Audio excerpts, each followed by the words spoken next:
I'm only a high school grad, so this is all I can do. Cleaning bathrooms is a respectable job too, she said with a smile, but there were faint tears in her eyes. It's absurd to say that because she's a high school graduate, she should clean toilets. I never imagined that I'd encounter such a situation immediately after returning from a secondment after 10 years. But this was just the tip of the iceberg. High school grads are easily replaceable. They just need to be obedient and go by the orders. Kevin, an executive, declared as if it were the most natural thing in the world. I felt a surge of anger, but it wasn't yet the time to act. I clenched my fists and bided my time, but then, Matthew is not to blame. Then neither am I. Caught off guard by this turn of events, I was wide-eyed. My name is Matthew Carter. At 39, I was ordered to a subsidiary, and after 10 years, I was instructed to return. Now nearly 50, I have no family of my own. My mother has already passed away from illness, and my grandparents died 2 years ago. My father exists, but he probably doesn't recognize me. I grew up in a slightly unusual environment. 10 years ago, my secondment to the subsidiary was more about removing an inconvenience than providing an honorable assignment. At the time, the former CEO, Mr. Morton, had fallen ill, and it was clear he couldn't return to the field. A fierce succession battle ensued between his eldest and second sons. The eldest, Derek, was the most likely successor. Not only because of his title as the eldest but also because of his work ethic and character, no one seemed a better fit than him. He treated everyone equally and made fair decisions. That was the kind of man Derek was. I was favored by him, and from my point of view, Derek was more suitable to be CEO than the frivolous younger brother. Yet somehow, the presidency went to the younger brother, Keith. I promise I'll be back soon. Hang in there until then. With those words, Derek suddenly disappeared. We who were left felt anxious. Because unlike Derek, Keith was arrogant and excelled at looking down on people. Whenever he opened his mouth, it was about educational background or pedigree, completely disregarding actual competence. After Derek left, as the new CEO, Keith did something outrageous. Anyone who sided with my brother might threaten my position. Everyone who has been against me must leave the main office. To strengthen his faction, he started ordering unreasonable relocations and secondments to get rid of those who were loyal to Derek. Being favored by Derek, I too was included in that list. Officially, it was a dispatch for staff training at a subsidiary, but in reality, it was probably in order to get rid of those who were Derek's side. But then, after 10 years, I was suddenly instructed to return. What could have prompted this change? I had a bad feeling and had no idea what was going on, but I couldn't refuse the command to return. Thus, I returned to the head office after 10 years. Due to the sudden order, the only apartment I could rent was a cheap one, more than a 30-minute walk from the station. Having lived in the countryside for 10 years, I was struck anew by the high cost of living in New York. Even renting a simple studio apartment in a decent area would have cost no less than $2,000. But there was a slight excitement in returning to New York after such a long time. During my secondment at the subsidiary, I was so busy that I hardly had time to sleep, and before I knew it, I was a 49-year-old bachelor without a girlfriend. There was a time when I thought it would be good to settle down, but at this age, who would want to marry me? Except for someone with peculiar tastes. Of course, concerned friends tried to set me up with younger women, but I turned them all down. I was a man who had dedicated everything to his job, capable of caring for subordinates, colleagues, and juniors. But I wasn't sure I could do the same for a wife. With both my mother and grandparents gone, there was no one left who genuinely worried about my future. I thought it might be best to dedicate my life to my work. In addition to that, I've also planned something else. I'll put that plan into action once everything is settled, I thought as I opened the office door for the first time in a long while. At first, all eyes were briefly on me, but everyone soon returned to their own tasks. As I walked to my desk, which I heard was near the window, a woman sitting alone next to my desk caught my eye. She appeared to be in her early 30s, and the only thing on her desk was a desktop computer with a black screen. She wasn't fiddling with her phone or using the computer, she was just sitting there. Nobody seemed to complain or give her any directions, even though she was doing nothing, and everyone else just went about their tasks routinely. I felt something odd here. It looked like everyone was working normally, but there was no consistency. Perhaps because tasks were being distributed haphazardly everywhere, everyone seemed to be rushing around. I had never seen such a scene before, so it naturally caused my brow to furrow. I decided to observe the overall office environment while carrying out the tasks assigned to me. Then her boss, Tyler, came over and gave her some instructions. Once he left, she stood up and headed somewhere, piquing my interest, so I slowly got up from my seat as well. Leaving the office and turning right, there was a storage closet. She took out a full set of cleaning supplies from there, set up a restroom closed for cleaning sign, and began to clean. This was indeed a surprise. I had checked to confirm, and it seemed that the cleaning was still outsourced as it had been in my time. A cleaning company that doesn't clean toilets? I had never heard of such a thing. If that was the case, then the restroom cleaning she was doing must be part of her assigned duties, since she wasn't seen doing any other work. It might be possible that she was made to clean as a punishment for some mistake she made before I arrived. Eager to find out, I waited there until she came out. When she came out hurriedly, possibly having forgotten something, our eyes met. "Ah, you were the one from earlier. Why are you doing this?" I asked sharply, cutting off her words. I cleared my throat and continued questioning. "The cleaning is supposed to be done by employees from an outsourced company. You haven't seemed to be doing any particular work, so is this some kind of punishment?" While I was speaking, a staff member in blue cleaning attire passed by us, cleaning every corner of the hallway. Despite that, why would an employee like her need to clean toilets? As I pondered, she explained the situation. "Because I'm a high school graduate." "What? Why does your education come into this?" "They told me high school grads should only clean toilets." She laughed, but her eyes were moist, looking like she might cry at any moment. I sighed softly and immediately called Tyler. He soon arrived, looking down on us with disdain, and replied, "It's all directed by upper management, and we have no right to object." He clicked his tongue and left with heavy footsteps. "Who gave that order, do you know?" "Yes, it was an executive named Kevin." Hearing that name gave me a headache.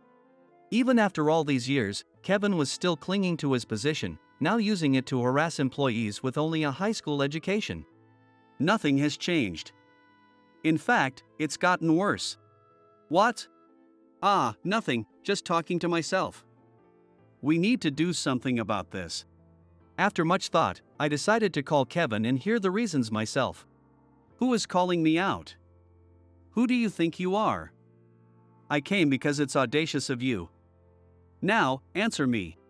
An hour later, a man in his mid-50s burst into the office, flinging the door open roughly, causing the employees to go pale. "Why is he?" I could barely hear someone whisper. Seeing Kevin's usual attitude and how much he was disliked, I involuntarily sighed. Kevin didn't miss that. "Ah, it was you. I suppose you're the only one here bold enough to act so impudently." Derek's lapdog. With that, Kevin smirked malevolently. Before I was assigned to the subsidiary, Kevin, who had once gotten into a heated argument with me, was still as arrogant as ever. He loved to look down on people and was known for his belief in the supremacy of academic credentials. He was the closest confidant of the current CEO, Keith, and held significant power within the company as a long-standing executive. In fact, Keith is more of a puppet CEO, with Kevin pulling the strings behind the scenes to manipulate things as he pleases. Kevin has always distinguished between employees with a high school diploma and those with a college degree, continuing to harass the former blatantly.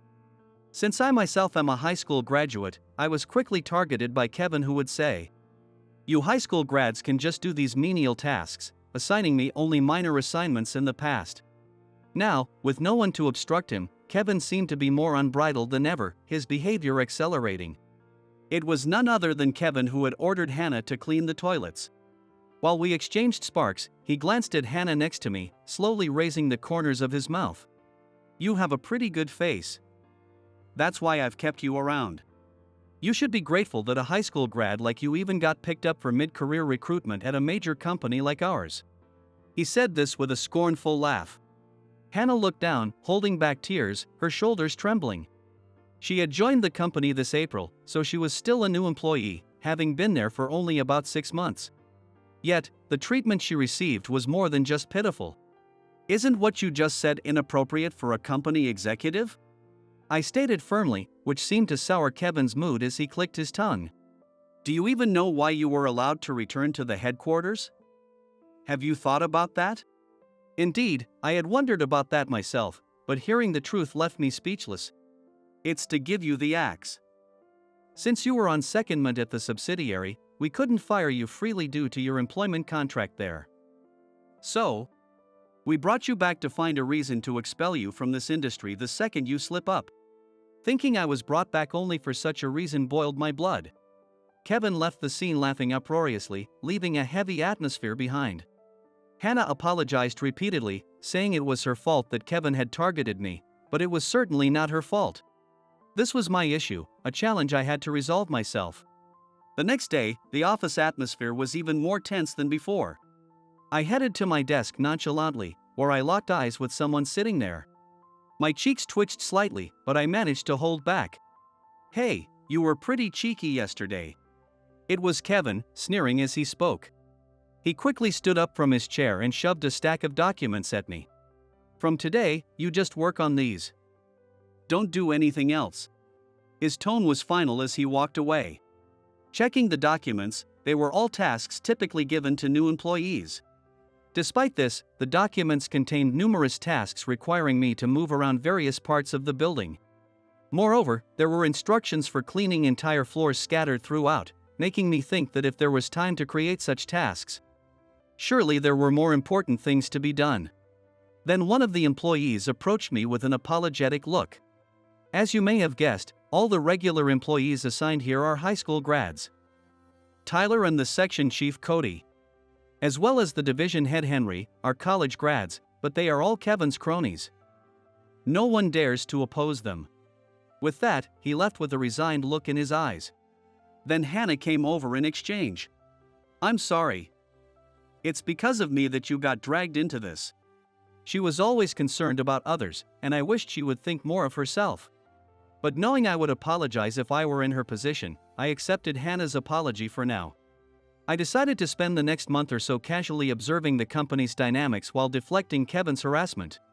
As expected, the office was dominated by college grads, and high school employees were treated like disposable pawns or relegated to menial tasks. That's why they hire a certain number of high school grads every year.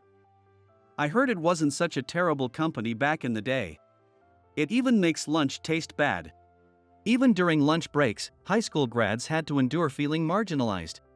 As proof of this, there was an unspoken rule that high school grads couldn't use the employee cafeteria, forcing us all to eat silently at our desks. Today, since Tyler and Cody were out at a meeting, there was more chatter among the employees than usual. Hannah, sitting at the desk next to me, was unusually vocal about her frustrations as she ate her sandwich.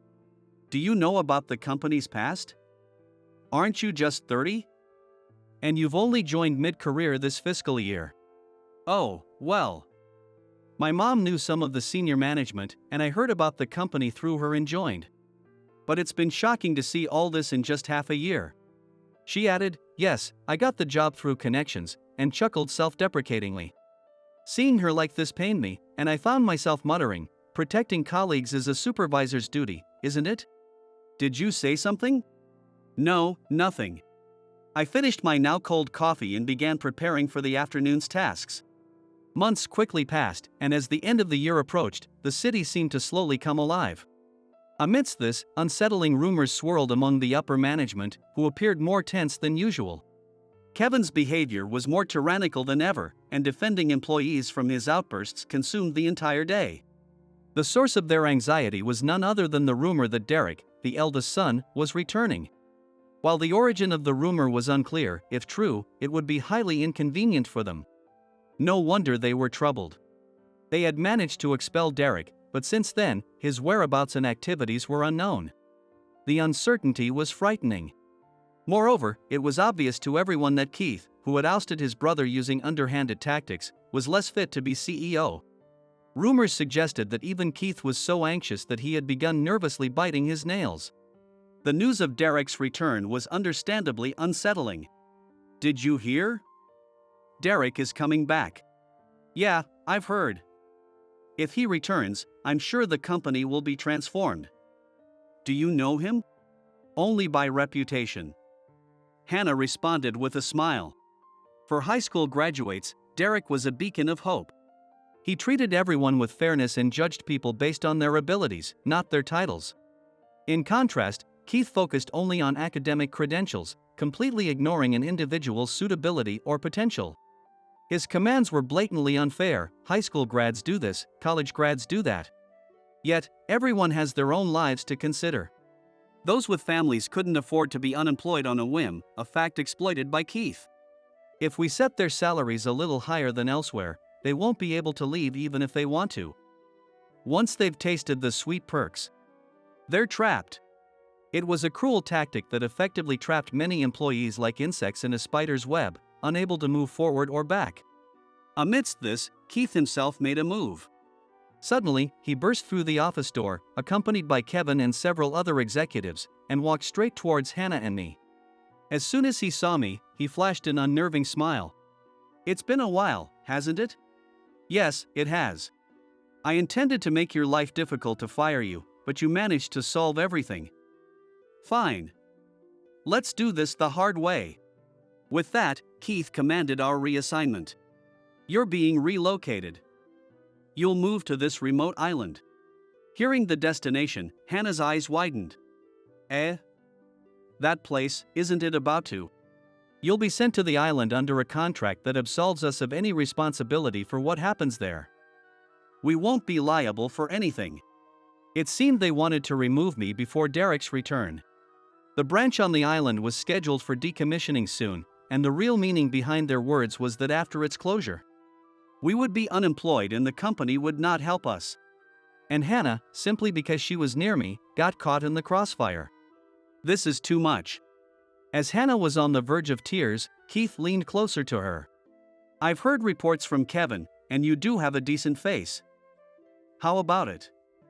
Want to become my secretary?" The sudden offer left Hannah stunned.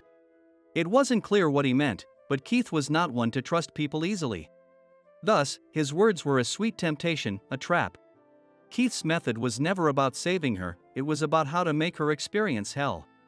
Pretending to be kind and reaching out to Hannah, who had been targeted, only to ultimately cast her into hell. That was Keith's way. This was something I couldn't just stand by and watch. It would be one thing if I were the only one suffering. I still had an ace up my sleeve, something I hadn't revealed yet, something that could change the course of events. But Hannah was different. Because of me, she had caught the attention of Kevin and Keith. "Wait a moment." I intervened between Hannah and Keith, trying to stop what was about to happen, but before I could do more, Hannah shouted out, "Don't joke with me.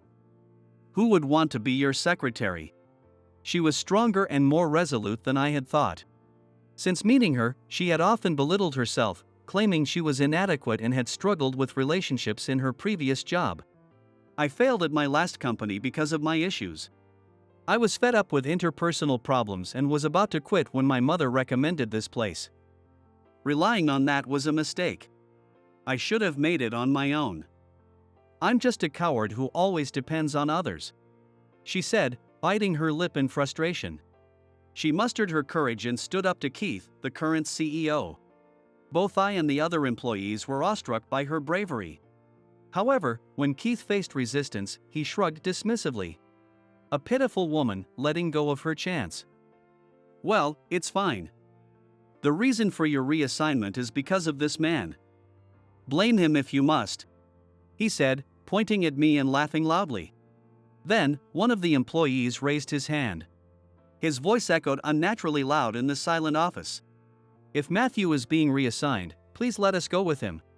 At that moment, other employees stood up to agree with him.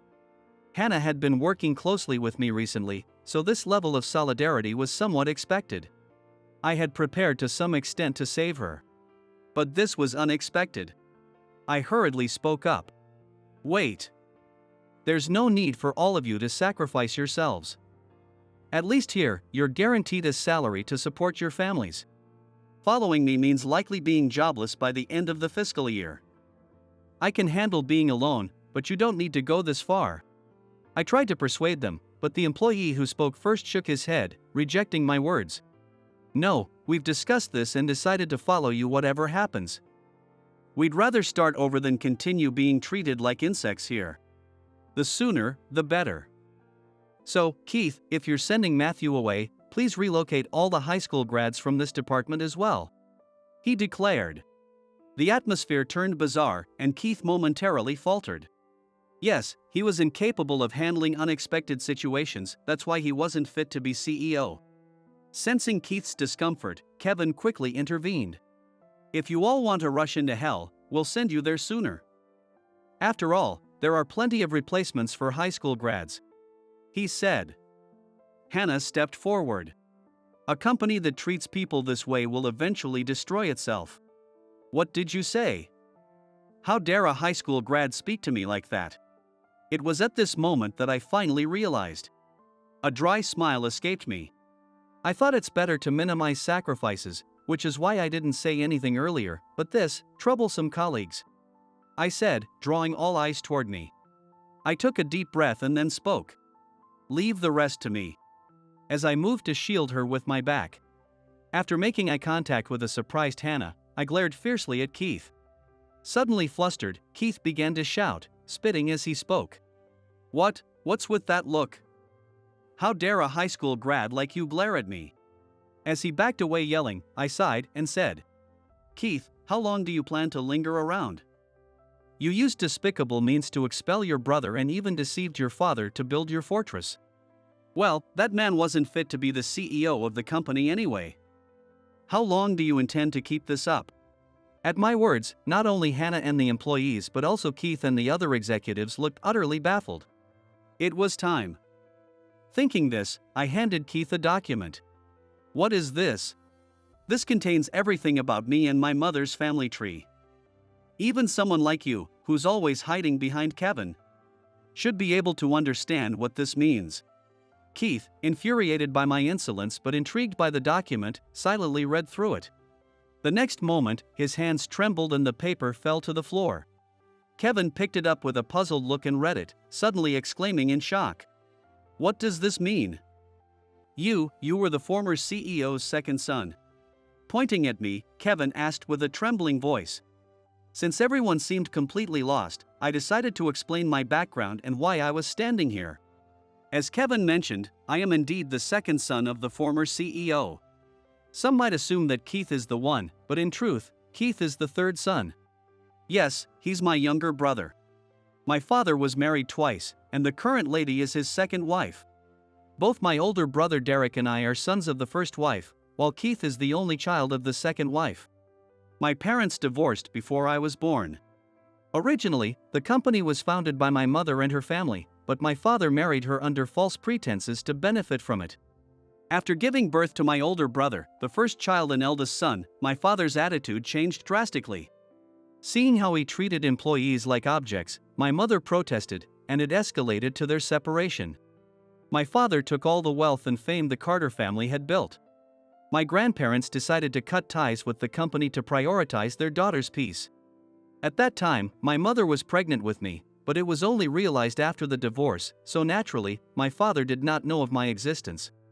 He knows nothing of my birth, so it is only natural that Keith and his close associate Kevin were unaware. For my father, what his ex-wife does or whether she has children was irrelevant. That's why Keith and Kevin never bothered to check about the former wife either. However, decades later, they realized this oversight was a miscalculation. They never imagined that I would stand as a significant obstacle. I was raised in my mother's family home, the Carter family, and one day, I learned my true identity. I came to see you secretly. I heard from Mom that I have a younger brother. A man suddenly appeared and introduced himself as my brother. Yes, meeting Derek changed the course of my life. Hearing about our mother's plight made me want to rectify their grievances, and I decided to join the company. If they treated high school grads like pawns, the better the qualifications, the higher the hiring rate. So I graduated from a prestigious high school and joined this company. Eventually, my brother disappeared suddenly, and all employees loyal to his faction were ousted from the headquarters. But when I discovered that it was all my brother's strategy, I was shaken. I want to realize the ideals that Mom and my brother envisioned. Just for that, I've been moving quietly under the radar for these past 10 years. No, even before that. Saying this, I forcefully placed the investigative report detailing the misconduct of Kevin and other executive officers, including Keith, on the table. I know enough about you all. This company is not a place for you. It's a precious company that my mother's family built. Whether it's my brother or my father, I won't show any mercy. Upon hearing this, Keith turned pale and fled, while Kevin, flustered, shouted Keith, and chased after him in a panic. The other executives left the room with embarrassed looks, leaving only Hannah, myself, and the remaining employees. Someone started to clap quietly. Then, the applause spread contagiously, eventually engulfing the entire floor. Matthew, thank you. Hannah expressed her gratitude. Other high school grad employees also voiced their thanks. It was actually a gamble. Honestly, we would have been in trouble if we had really been sent away. But, we believed in you. We believed that you definitely had a plan to overturn everything. We're so glad. Relieved, the other employees also sighed heavily. It's okay, it's okay. I haven't done anything special. I just took action to protect what needed to be protected. I just did what was obvious. Hannah laughed heartily, tears glistening in her eye. Didn't know you could laugh like that. I was just so happy, it just came out. Was it strange? Not at all. Now, this was where the real challenge began.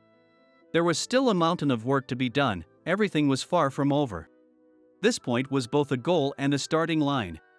Later, Keith and Kevin were arrested on charges of embezzlement and various other crimes. Executives involved were prosecuted in a domino effect, and the company briefly plunged into chaos. Among the first to act were the high school graduate employees, who had been looked down upon until then. Due to being pushed into various menial tasks, they had naturally picked up on how to maneuver cleverly. It was Hannah and other high school graduates who unified the company, which had become a leaderless mob.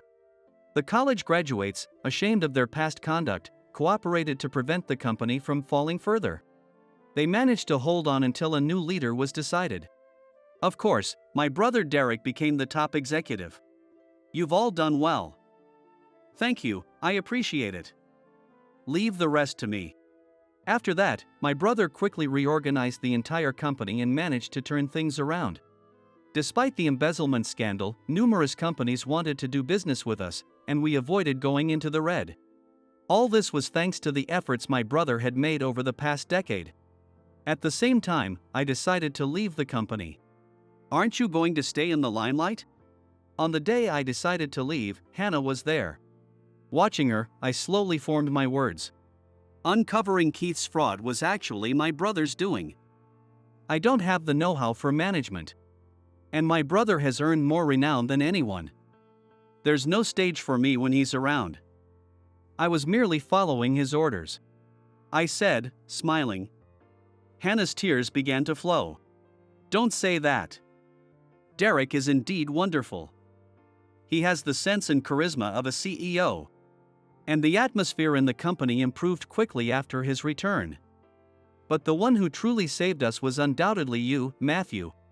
Hearing this, I had no words to return, merely lifting the corners of my mouth slightly. My brother excelled. That was a given. He had once lost the succession battle, pretending to step down, while quietly gathering allies and companies sympathetic to him underground.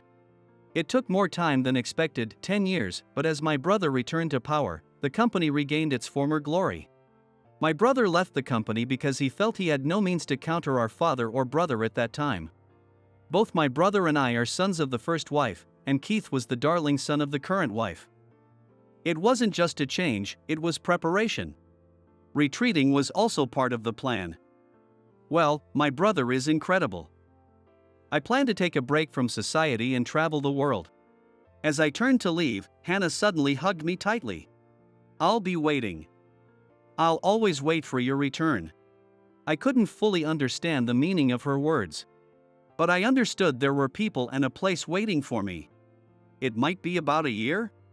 Yes, I understand. But would you allow me to wait? How could I refuse such a request? Cherish your encounters. Don't worry about me for now. Understanding my words, Hannah slowly nodded and responded.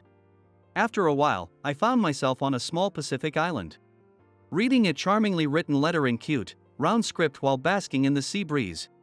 Instead of modern emails or messages, I opted for old-fashioned correspondence during my travels, making the prospect of returning to the US all the more exciting. Since you prepared the materials, you should also handle the presentation. You said you wanted to come along, so I brought you. That's right. I'm sorry, Jason. Now that things have calmed down, may I speak? Exactly. You should have just said that from the beginning. Honestly, I don't understand these young people. Who are you? Linda asked me this after hearing my story. My name is Tom. I got a job right after high school graduation. I enjoy talking to people and believe that a career in sales is my true calling. It's fun to interact with various people and promote the good aspects of our products. Instead of forcing sales, I introduce what the customers truly need and facilitate the transactions. That's how I do it.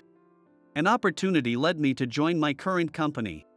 I am Tom, and I've joined the company today. Nice to meet you. Kind colleagues welcomed me with warm applause as a new member. I was determined to do my best at this company. But 2 months later, my resolve wavered. Don't you even know this? Research it yourself before you're asked. I'm sorry.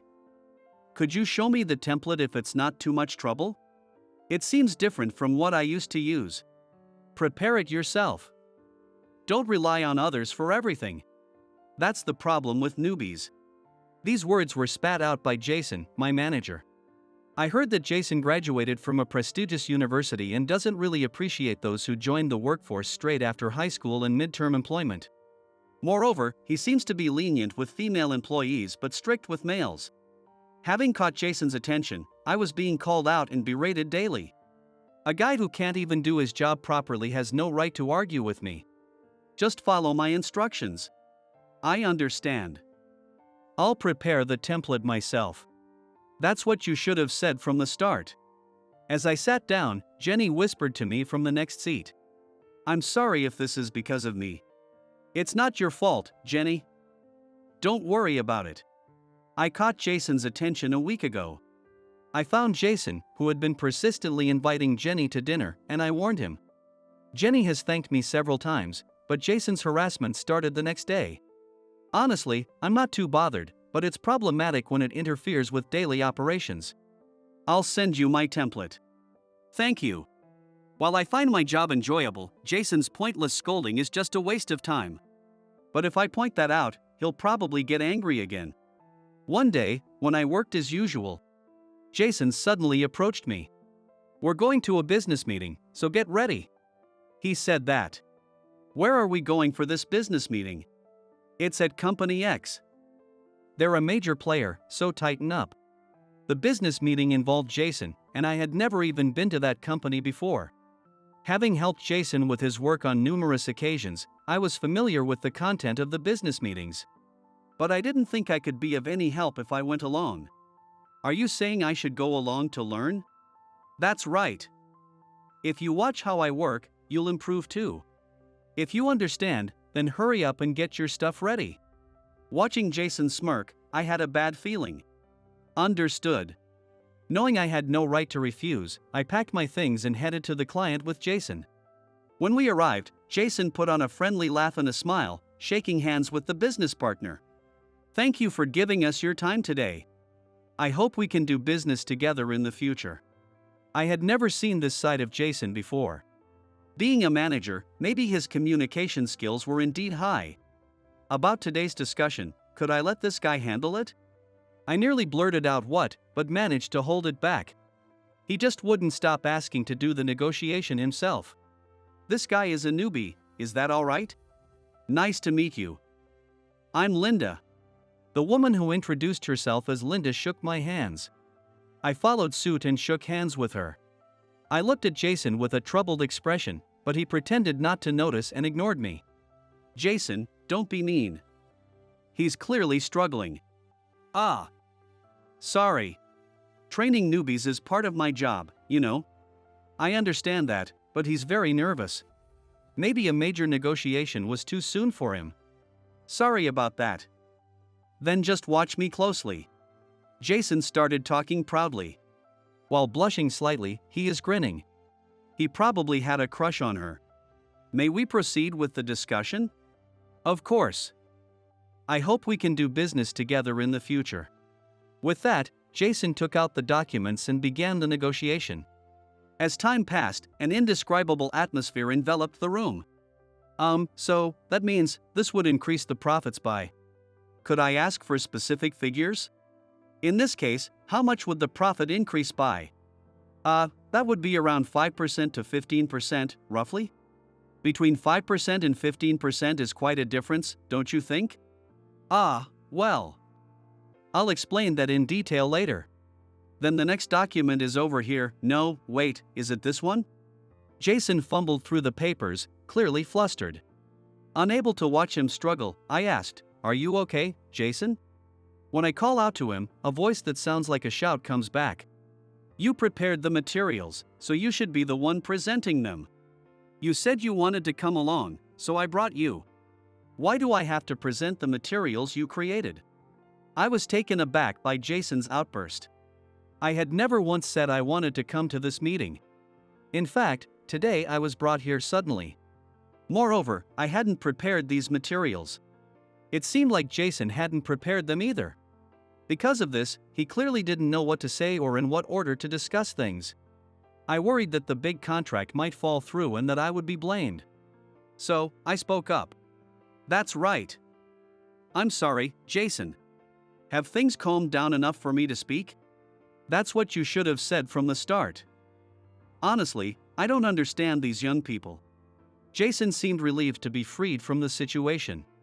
Continuing the presentation in such a state was obviously impossible.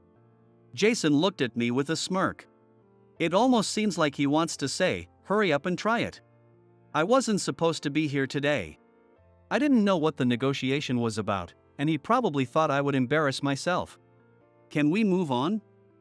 We don't have all day. Linda said as she started to stand up.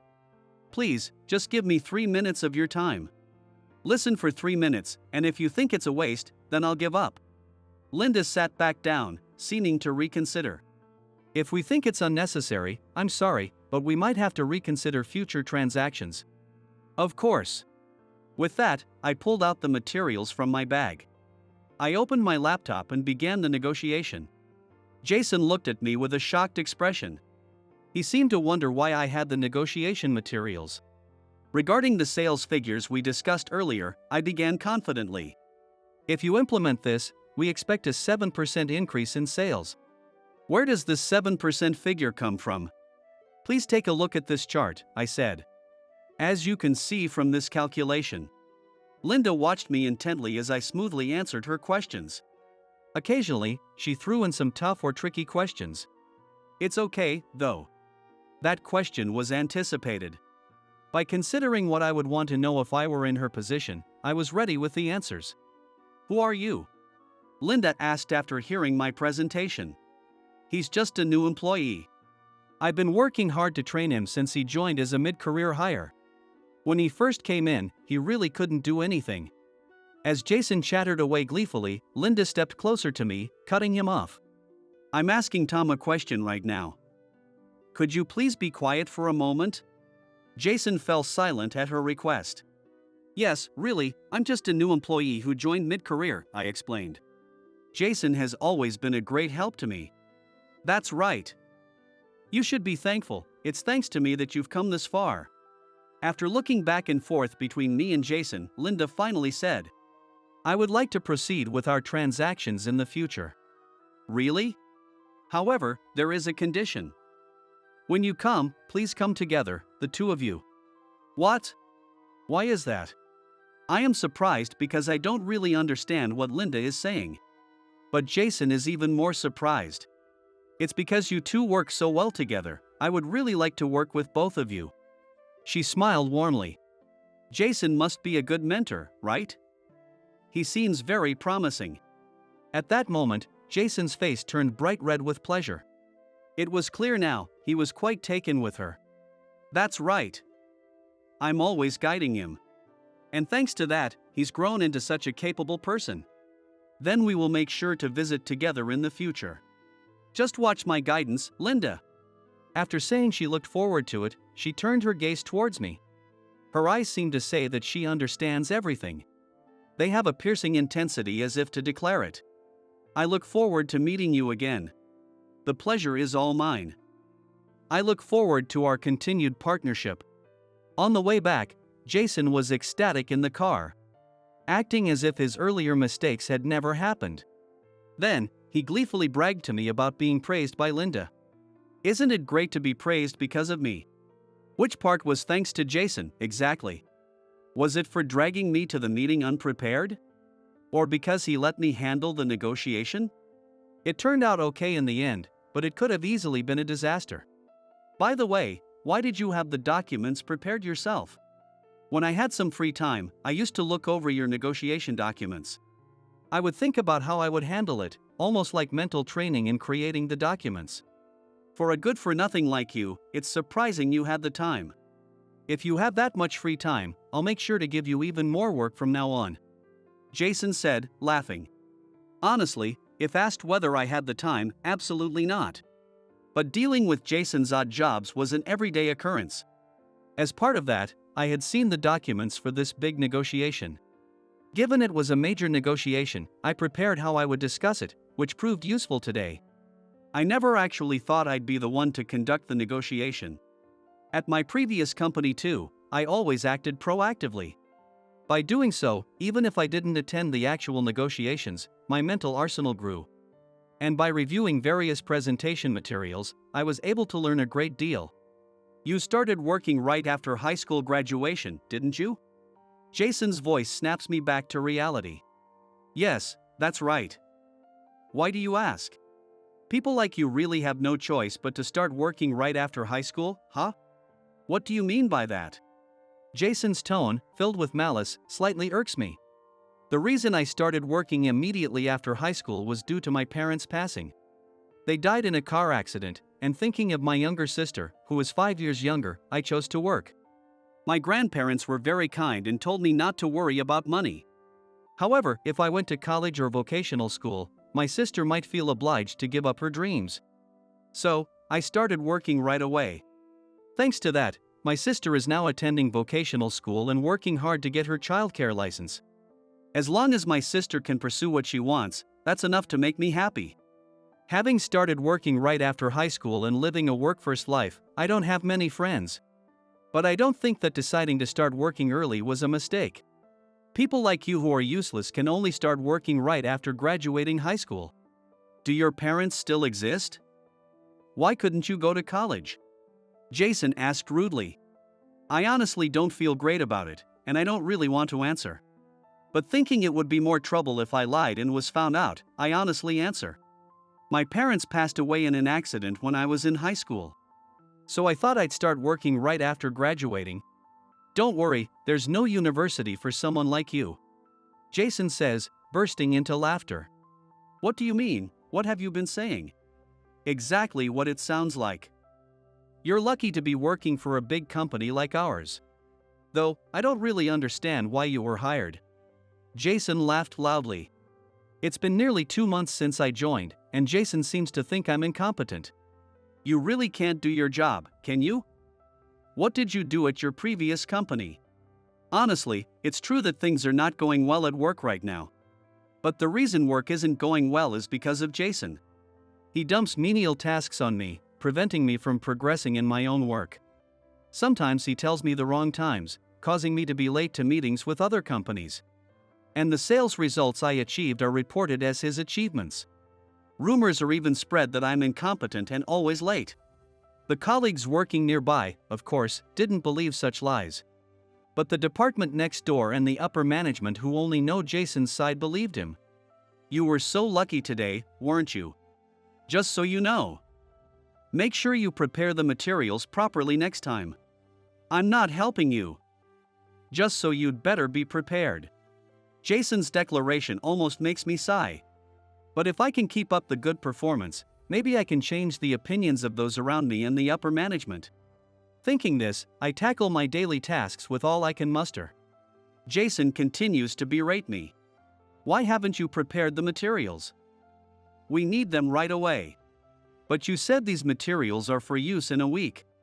Don't make excuses, just make them. We have less than an hour left. Understood. As I sit down, Jenny pokes me sharply in the arm. When I glanced at Jenny, she showed me her computer screen. It's an email about the meeting being moved up a week. It didn't reach you, though. It seems he was accidentally left off the recipient list. She said, looking at me worriedly. It's okay, thank you. I think I can manage it in an hour. But this is wrong. I'll go and talk to Jason. I stop her as she starts to get up.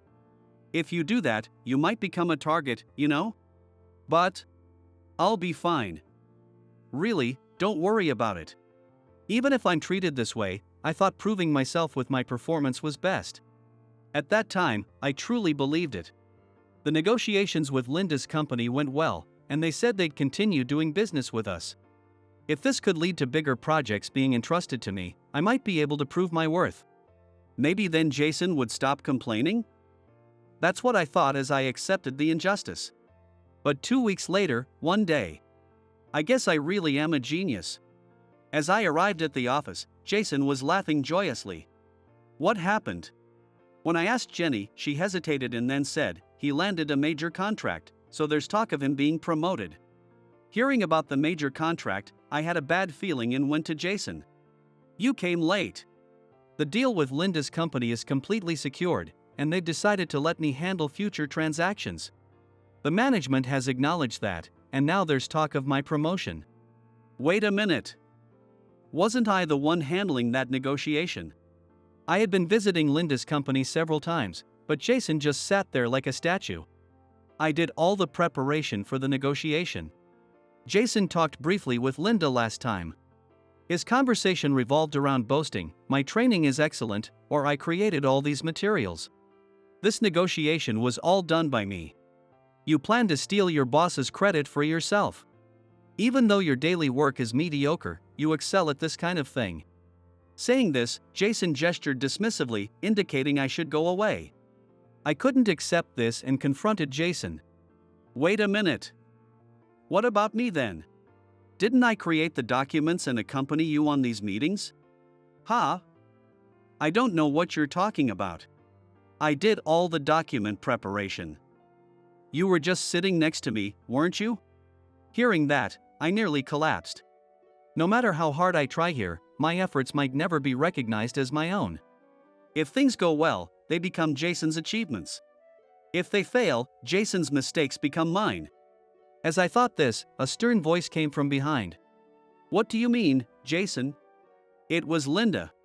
She entered the office, smiling warmly at me. Linda! You're here today. What's going on? Jason suddenly started to panic. Anyway, I don't catch what you're talking about. The one who created the documents and gave the presentation was Tom, right? Hearing this, the room started to buzz. Linda? Please explain, Jason. No, I made all the documents, Jason stammered. And I was with him throughout the presentation practice. Jason fumbled, still spinning his lies. He had never created the documents, nor had we practiced the presentation together. When I had asked for presentation practice, he had refused. He probably thought he could blame me even if things failed. Do you really think such lies will hold up? Linda stared coldly at Jason with piercing eyes. It's true, right? Tom. I stuttered, unsure of what to say. I wanted to honestly say that I had prepared the documents and conducted all the presentations. But in such a public moment, calling out Jason could lead to unpredictable consequences. With that in mind, I hesitated to act. Do you think I am unaware of what's been going on? I can tell who created the documents just by looking at them. Your documents are always poorly organized, she continued. At that, Jason's face turned bright red. Not out of anger, but from sheer embarrassment. What are you talking about? I've always made the documents, this time and last time too. Remember the first time we met, and I told you I couldn't understand your documents? You asked for another chance, and I specially made time for it later, didn't I? And you had someone else make the documents after that, right? It's impossible for the quality of the documents to improve so drastically in just 3 or 4 days. It turned out that the documents for our first negotiation weren't made by Jason either. If he had truly created them, he wouldn't have been so flustered. And there's no way he could be so incapable of explaining them. Well, I was sick that time, and so I had someone else make just the documents. But all the presentation materials after that were made by me, weren't they, Tom? Jason looked at me. If you tell the truth, I won't forgive you. He glares at me with eyes that seem to say just that. You can be honest. Were those documents created by Jason? Facing Linda's stern yet somehow warm gaze, I finally spoke up. I made all those documents. What are you saying? Do you think it's okay to lie like that? It's true. If you check the computer, you'll see. All the data was created by me alone. What do you have to say for yourself, Jason? He just joined and is desperate for recognition. That's all this is. Jason scoffed with a dry laugh. Clearly, he had no intention of admitting the truth. His look was one of "I'll never forgive you, remember this." But I couldn't back down now. Then, please show us your computer. What? If we made the documents together, it should be clear from checking your computer. You haven't actually prepared any documents, you just saved the data you got from me. All the information I need to prepare the documents is on my computer. I'm the type who immediately deletes unnecessary data.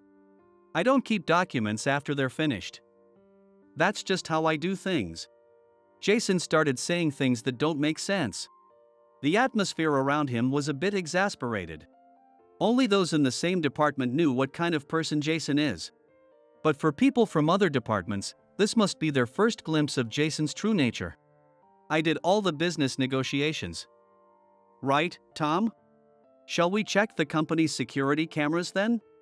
Linda said with a smile. Once we look at the surveillance footage, it will all be clear, won't it?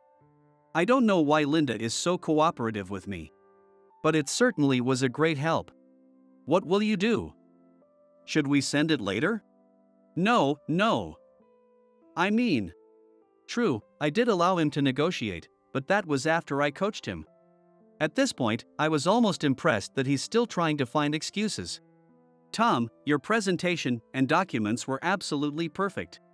I was surprised when I visited your company today. I couldn't believe that you were called incompetent. Linda told me that she heard about my reputation at the company today. She thought something was odd and decided to visit my office. She was furious when she heard what Jason said. Knowing that someone appreciates my hard work so much warms my heart. That's true. This guy is incompetent. At that moment, someone else entered the office. It was Mr. Harris. Why are you here? It was Mr. Harris, the president, who entered the office. Getting used to the job, Tom? Yes, I'm gradually getting used to it. I'm glad I headhunted you to join our company. But I'm sorry if you felt constrained. Mr. Harris apologized.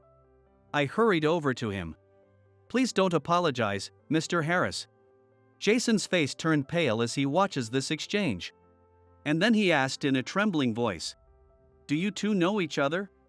I was headhunted by Mr. Harris while working at my previous company and joined the current company. Mr. Harris, who had seen my presentation at a client's office, wanted me to work at his company. Thinking that a higher salary would allow me to repay my grandparents, I decided to work for Mr. Harris's company. That's right. I asked Tom to work with us. At that moment, Jason must have understood everything. He began to apologize in a rush. I didn't know that. I'm terribly sorry. If you had told me it was Mr. Harris's referral.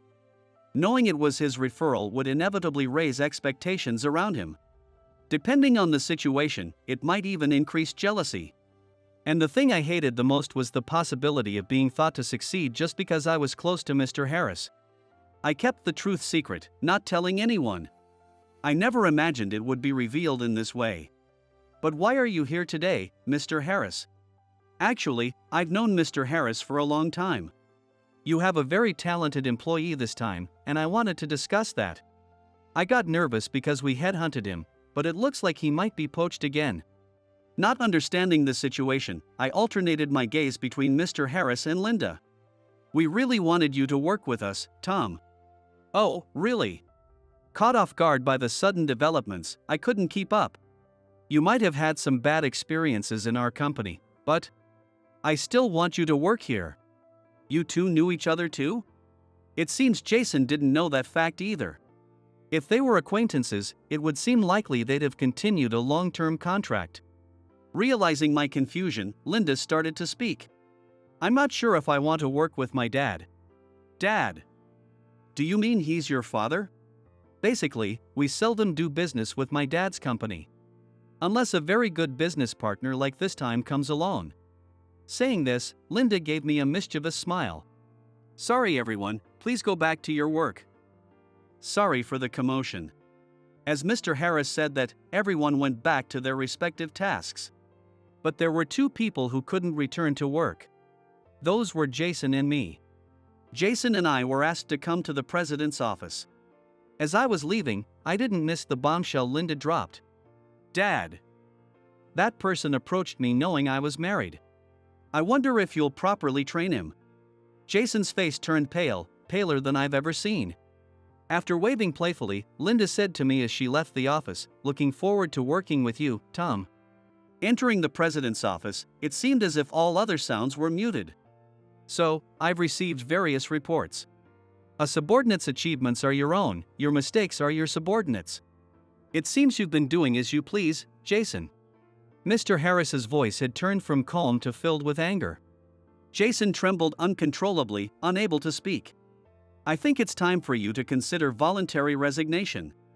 Upon hearing this, Jason looked up and almost shouted. I'm terribly sorry. I'll make sure nothing like this happens again. I'm telling you, we no longer need someone like you. This is the least I can do for you after all the years you've worked for this company. Quit before you're fired. Jason nodded silently and quietly left the room. Mr. Harris then turned to me, his face awkward and sad. I'm truly sorry. I had no idea things had come to this. Indeed, there have been difficulties. But I enjoy working here. This was undoubtedly true. The job itself is enjoyable, and I had no complaints about the company if Jason hadn't stolen my achievements. So, you won't agree to the poaching, right?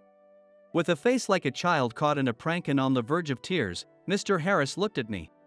For a moment, I was puzzled, but then I realized he was worried about me possibly moving to Linda's company.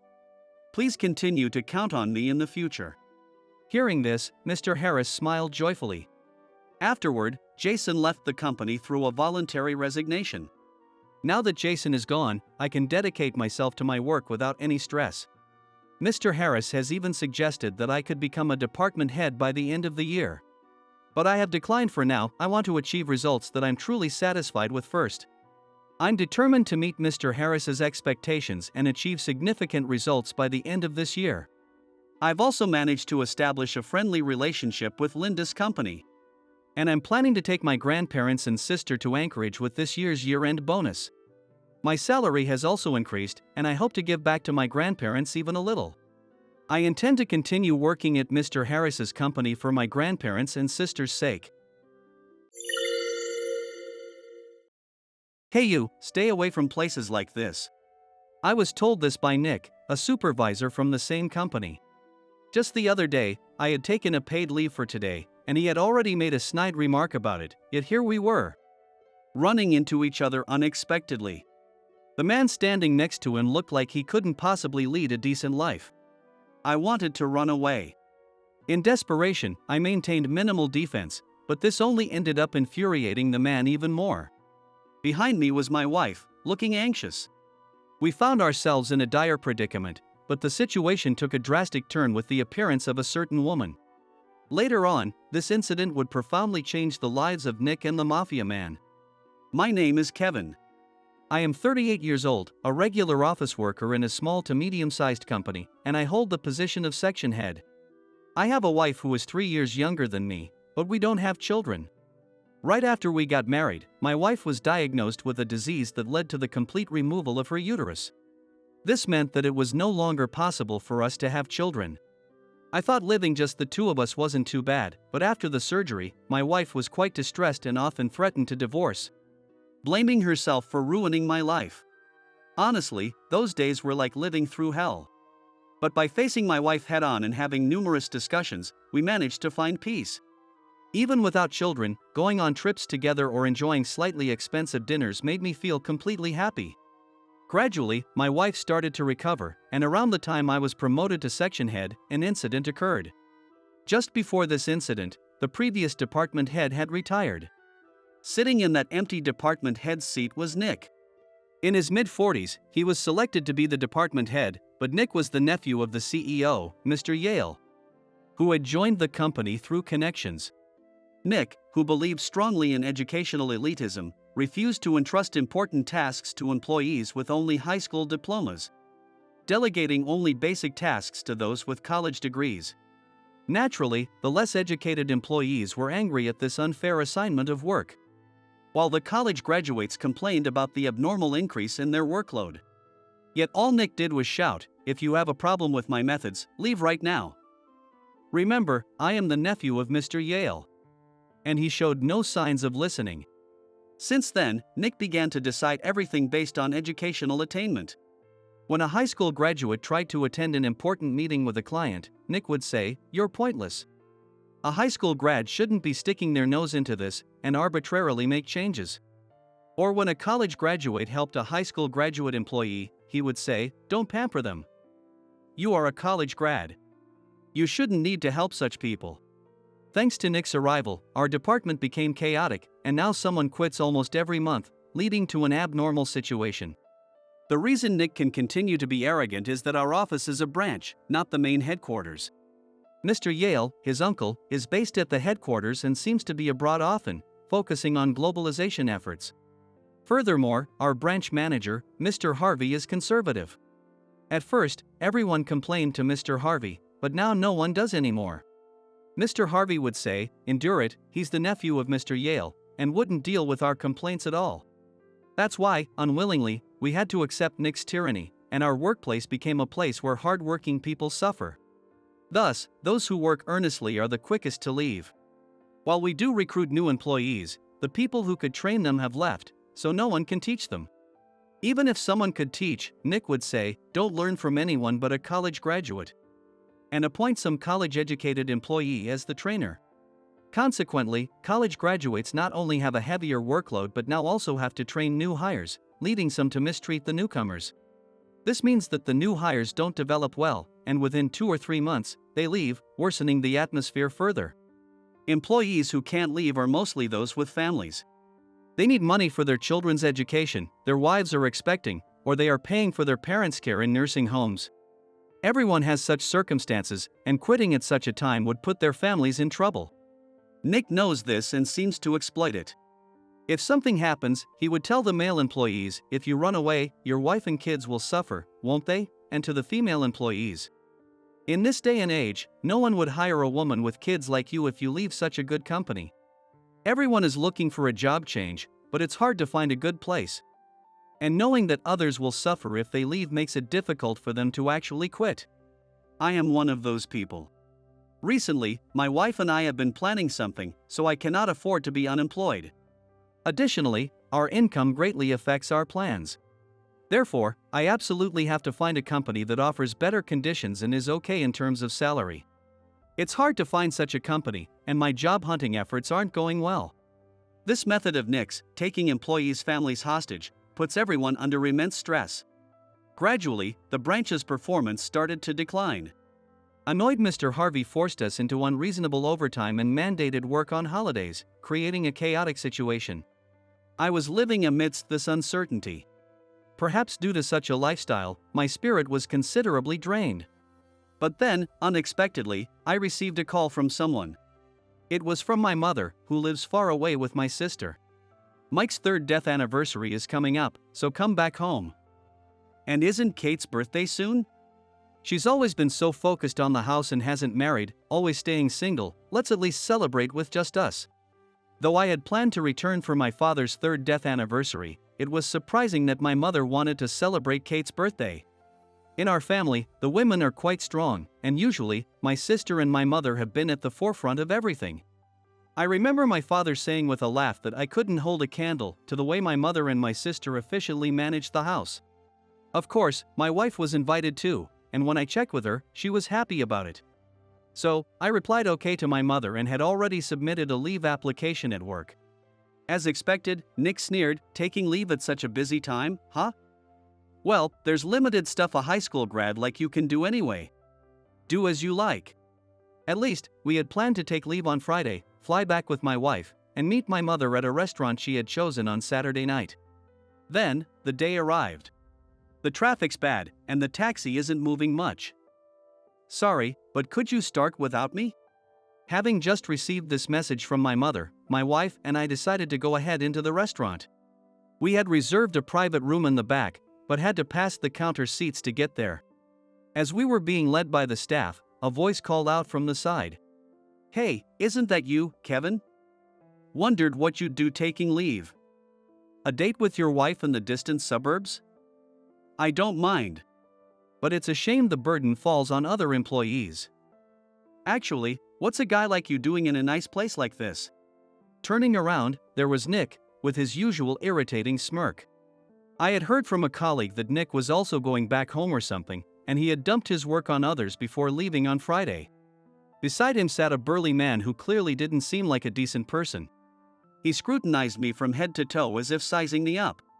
Feeling uncomfortable, I tried to pass by with a brief greeting, but Nick grabbed my arm to stop me. "Wait a minute. Since we're here, let me introduce you to this guy. This is my friend, Tucker, and this is one of my subordinates, Kevin." Not much to show for himself, and just a bottom feeder with only a high school diploma. Before I could say anything, Nick condescendingly introduced me. As Nick spoke, the mafia-looking man named Tucker said, "Oh really? But you dress pretty nice. Looks like you have money, huh? Hey, since it's such a rare occasion, why don't you join us for a drink today? Of course, you're treating, even though you look younger. Well, age aside, you're paying anyway." Feeling a bad premonition, I instinctively protected my wife by standing in front of her. "I cannot do that. I have plans to dine with my family today." As I refused, Tucker's face stiffened instantly. His irritation became apparent as he started fidgeting restlessly. Tanner had a look of exasperation, as if saying just go along with it. I had no time to deal with these guys, so I turned on my heel to head to the private room. But an irritated Tucker said, "Wait," and continued. "Don't you see? I'm a mafia, collecting protection money around here. Do you understand what happens if you defy me?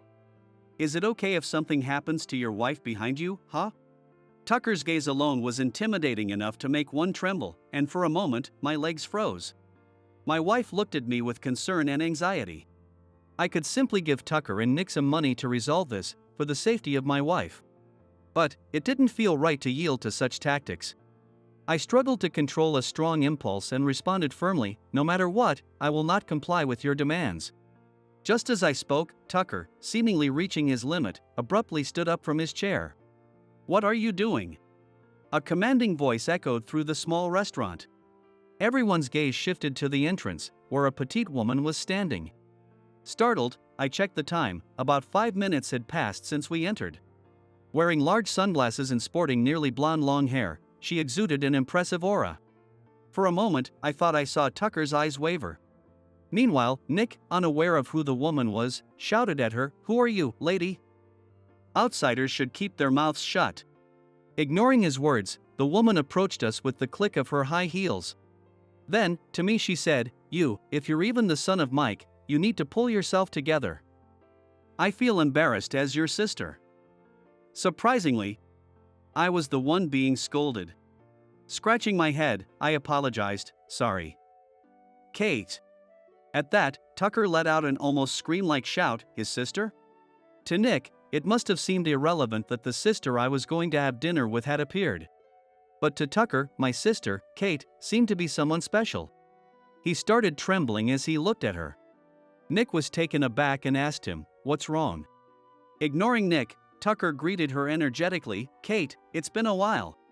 Kate slightly shifted her pitch-black sunglasses to look at Tucker and burst out laughing. "Oh, it's you, Tucker. I was wondering who dared mess with my brother and sister, huh?" By the end of her sentence, her expression had turned serious. And Tucker seemed only capable of trembling. Nick, still not understanding the situation, looked back and forth between us, but as Tucker desperately told him, "Nick, you better apologize. It's for your own good." Nick seemed to grasp what was happening. Nick slowly apologized to her. She, sighing, turned to Tucker and asked, "Who taught you to be a nuisance to others? Me? Or Mom? Surely not, Dad, right?" Tucker shook his head as if it might fall off, vigorously denying her words. Nick whispered to Tucker, "Who is this woman?" Eyes wide, Tucker corrected him, "How dare you say this woman? She's the underboss of our mafia family." Realizing everything, Nick trembled as he uttered, "Even a woman, and the underboss of a mafia family." This was a sensitive point for her. At Nick's words, her eyebrows twitched, and her face contorted with displeasure. Though Tucker had been pale with fear before, now his face turned completely white. Indeed, as Tucker said, she is the underboss set to take over the top spot of a mafia family. She is actually feared by the members. Typically, men dominate the top ranks of the mafia, and many might have heard of the term gangster's wife. When our father was the head, our mother was that gangster's wife, but after his sudden death, she temporarily became the acting head. Of course, there were calls for me, the eldest son, to be the next head, but I stepped down. Marrying a civilian wife and not wanting to involve her were my main reasons, but I also believed I lacked the ability to lead a mafia family. Despite some insistence on having a male head, it was Kate who silenced them with her capability. She has always been tough, with a strong sense of justice and a deep love for family. She might have been looked down upon for being a woman, as Nick said. Despite being a woman, but she brushed off those words and secured her position. She had faced many challenges, but they only made her mentally stronger, and she is now eager to relieve our mother of her burdens. Now, no one dares to belittle her as just a woman. Everyone knows she dislikes that term, and all members of our mafia family agree that she is the rightful next boss.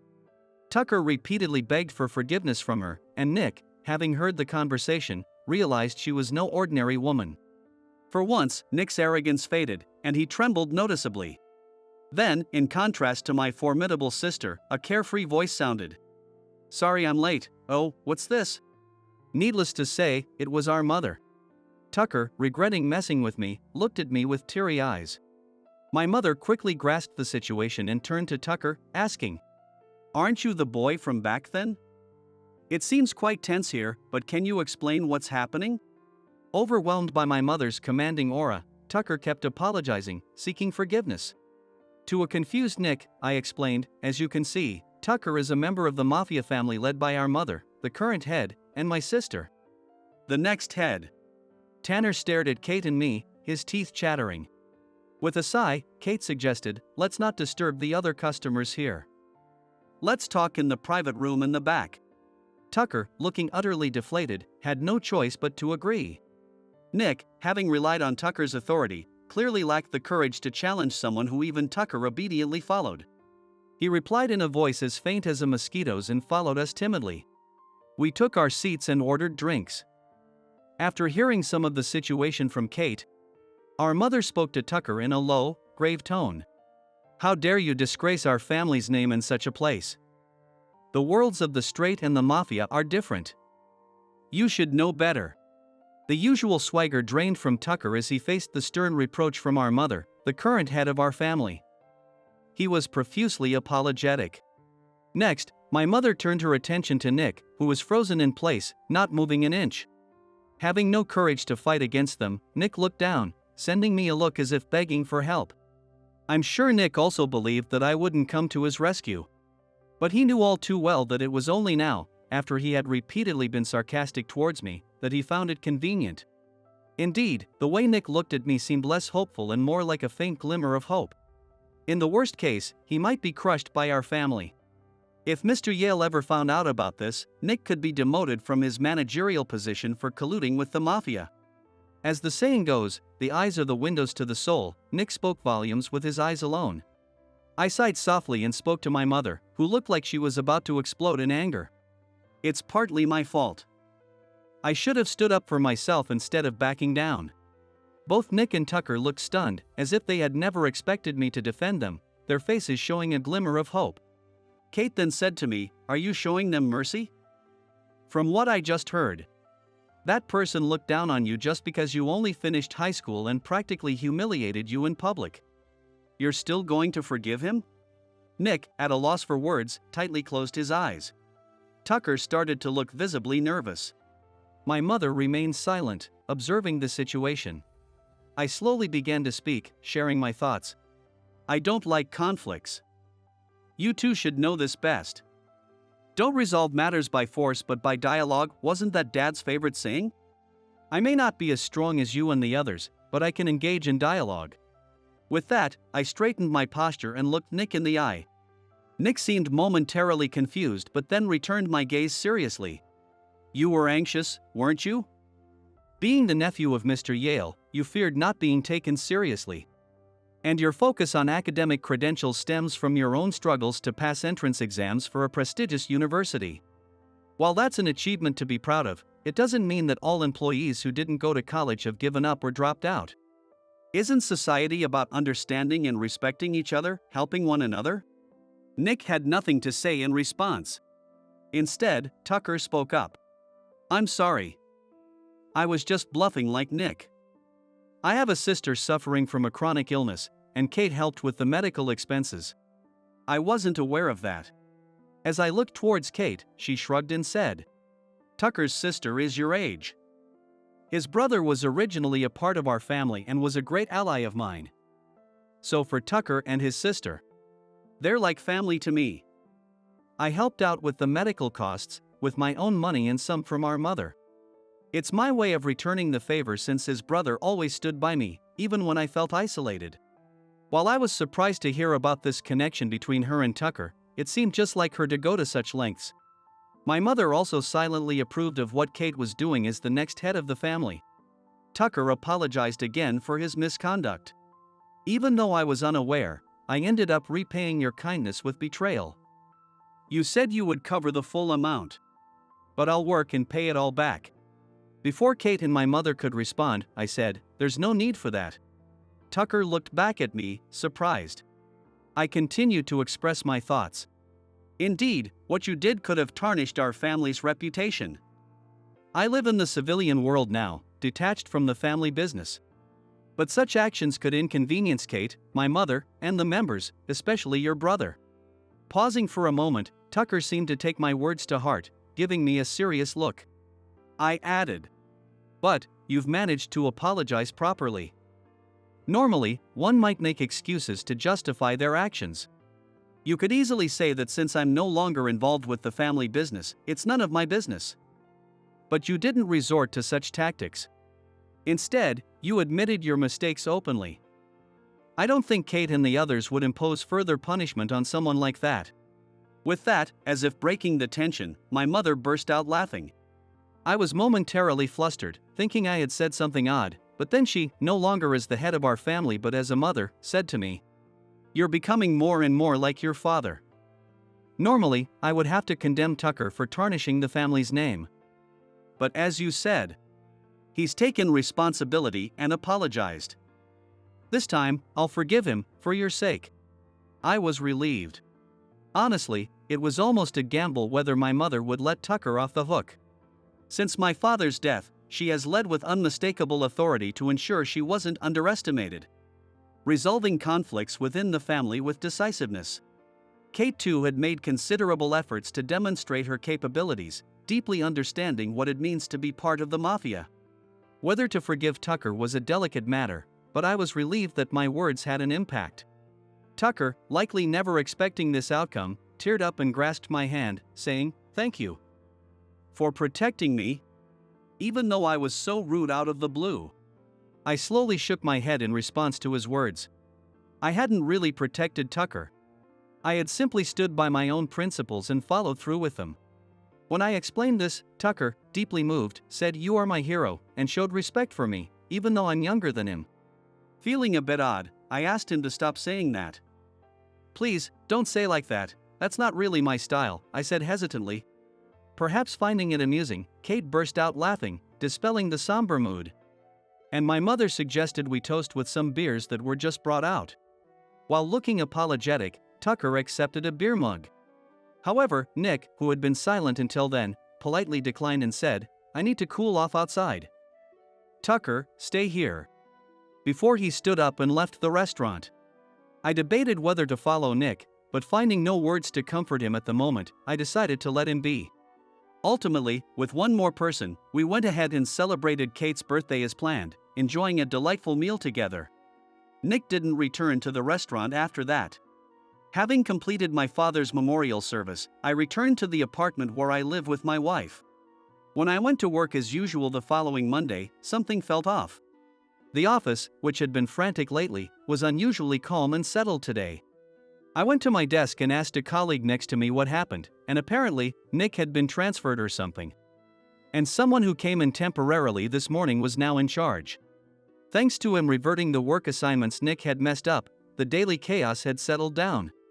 We, the high school graduate employees, had been idle for a while, so we started to regain our motivation. Meanwhile, the college graduate employees finally had some breathing room, and 6 months after Nick suddenly disappeared, the department had returned to its previous calm state. One day on my way home, I heard children's voices from the park and instinctively looked in that direction.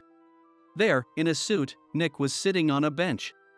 I hurried over and called out, Nick! He turned around in surprise and smiled weakly. It was a surreal scene, 2 middle-aged men sitting on a park bench, but I didn't mind and listened to Nick. I've never met someone with a heart as clean as yours, and it made me feel ashamed of myself.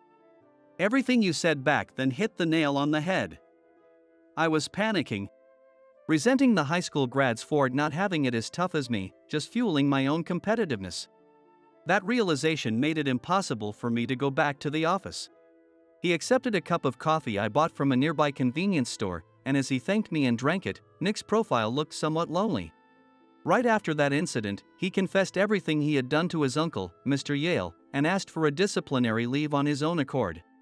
Starting that Monday, Nick had taken voluntary leave and proceeded with his resignation without telling any of us. Apparently, he couldn't face us. He had been job hunting since then, but it wasn't going well, realizing how much he had relied on connections for his job. Before joining our company, he had been living as a part-time worker, having quit a well-known company within a year despite graduating from a prestigious university. Unable to cope with the reality that there were always bigger fish. Worried about such a nephew, Mr. Yale had given him a chance at our company. Lost for words, I hesitated, but then Nick, in contrast to his earlier demeanor, smiled brightly and said, I've realized just how flawed I am. I can't stay here. I've decided to apprentice under the owner of the restaurant where Tucker works. It's a fresh start, but this time I feel like I can pull it through. Surprised by his story, it turned out that Tucker had stopped his half-hearted involvement with the mafia family and started working as a restaurant chef. That place was a restaurant his sister used to visit when she was healthy. He was determined to make meals for her once she was allowed to leave the hospital or come home temporarily. Of course, Kate hadn't billed him for the medical expenses, but Tucker had decided to save up a significant amount to repay her someday. Inspired by Tucker's actions, Nick decided to join him as an apprentice for his own self-reflection. The restaurant owner was short on hands and grateful for the help, and Nick was set to leave by plane the next day. This is probably my last time wearing a suit and walking through the city. I sat here because the sunset looks the most beautiful from this spot, he explained. After listening to him, various words came to mind, but what I needed to say to Nick right then weren't words of consolation or encouragement. Slowly, I raised my head and looked towards Nick, saying, Take care. Surprised by my unexpected farewell, Nick briefly showed a stunned expression, but quickly smiled and replied, Yeah, I'll be off then. You take care too. 3 years passed. I visited my hometown again and knocked on the family home's gate. Instead of the typical scene of underlings lined up, I leisurely walked down the path leading to the house, taking in the view of the garden. Upon seeing us, my mother immediately brightened up with a big smile and exclaimed, Welcome back. Then, without paying much attention to me, she immediately turned to my wife and said, I know it's been tough, but please continue to support him. My wife responded with a smile and handed a precious baby she was carrying to my mother. Carefully cradling her, my mother looked at her peaceful sleeping face and said, "Hello there, Grandma's here." Yes, we had welcomed a new life into our family. Since my wife doesn't have a uterus, this child isn't our biological offspring. Although the child came to us through special adoption, she's already an important part of our family. We had been planning this special adoption for a long time. The screening was rigorous, and there were many couples waiting for a child, so it took over 3 years for our turn to come around. But, having finally been able to welcome a child into our family, we brought them to my mother, who had been looking forward to this moment. In fact, the child's birth mother was from this area, which was one of the reasons we moved here after the adoption. It took a while for us to settle down and for me to feel comfortable showing the child to my mother. But she was visibly overjoyed to meet her grandchild. My wife also gazed lovingly at our child. For me, it wasn't important whether the child was born to my wife or not. What mattered was that this child had come into our lives. And I felt it meaningful to raise her as our own. My mother felt the same, and even Kate, who joined us later and is typically known as a formidable figure in the mafia, wore a gentle smile. Children are remarkable. For the sake of this child's future, I would sever ties completely with my mother and Kate. My wife and I had many doubts about this. After all, it wasn't my idea but one that my mother and others had decided upon. After months of deliberation following the child's arrival, we decided to respect their decision. Thus, today was the first and last day for my mother and others to meet this child. Given the circumstances, we left the child with my mother for a while, and my wife and I went to a restaurant. It was just past the busy lunch hour, so the restaurant was quiet with few other customers. As we entered, we were greeted with a hearty welcome. As we took our seats, a familiar face, now a waiter, brought us a menu and cheerfully said, "Long time no see. Today's special is grilled chicken made by Nick. It's really the best." My wife and I burst out laughing, and from the back of the kitchen came Nick's embarrassed shout, "Stop it. That's not my special." The restaurant owner joined in the laughter, and I could tell that these three had built a good relationship. Tucker's sister was still hospitalized. But she had recently been granted temporary leave and had come to this restaurant to eat some of Tucker's specials. Tucker's dream had come true, and it seemed he now had a new goal: to open a new restaurant with Nick. How these two became friends was still a mystery, but it was clear they were bound by an invisible, strong bond. After finishing our meal and getting ready to pay, I encouraged them, "Keep up the good work." Nick, who once had a troubled expression, and Tucker, who used to tremble in fear, were no more. Both responded with bright smiles, "Yes. Life exists as uniquely as there are people, and if one were to look into their histories, they would find a mix of highs and lows." Feeling that I had glimpsed a part of that, I felt strangely moved. I would now build a life with my newly adopted daughter and my family. With that prospect of future joys, my wife and I left the restaurant hand in hand. In front of me, a flamboyantly dressed men and women are chatting cheerfully. My name is Jake Williams. I'm a 29-year-old working for a major real estate company in New York. I belong to the sales department. My job primarily involves selling apartments and negotiating building lease agreements with individuals and corporations. Jake, take care of this for me. I will take these documents to the client next week. So could you make them clearer? Contract documents keep piling up at my desk at work, and my email inbox is full of messages asking for favors. Overtime tonight again. At least it looks like I can catch the last train home with this amount of work. From an outsider's perspective, my situation might seem extremely unfair.